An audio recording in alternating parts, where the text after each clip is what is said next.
Hello everyone, today I'd like to recommend a book to you called A Heart Aflame for God, a reformed approach to spiritual formation by Matthew Bingham. Bingham draws us back to what he likes to call the Reformation triangle of spiritual formation, which is formed of scripture, meditation, and prayer.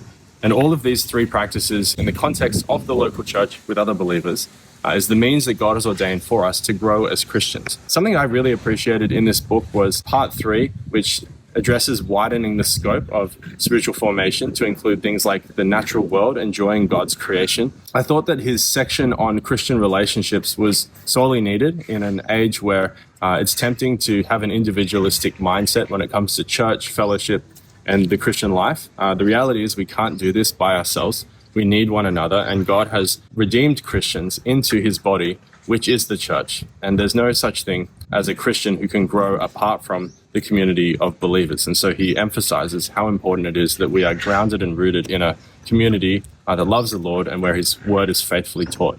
My favorite chapter in this whole book was chapter 10, entitled When Things Go Wrong. Bingham recognized that we live in a world that is a fallen world. We live in bodies that are corrupted by sin. He gives a couple of examples of Puritans and figures throughout church history who struggled with deep melancholy, and shows that it wasn't necessarily to be pinpointed to one particular circumstance, but just a reality that until we are with Christ in the new creation, we're bound to face tragedies and obstacles, but we still strive on and we still look forward to that day when we shall be made like him. Let me just read one section from this final chapter. Bingham writes, "This can happen to any of us, and if we see it in ourselves," he's talking about that depression, "the solution is to get outside both literally and figuratively. First, get outside literally, as in leave your room and engage with things and people who exist beyond the boundaries of your own skull. Second, if you're spiritually downcast, the Christian response is to get outside yourself figuratively, to cease from dwelling on your own failures and shortcomings and look instead to Christ.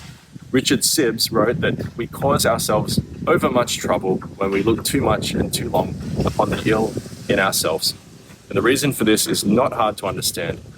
Given a reformed understanding of indwelling sin, when I look inward, I always find much to lament."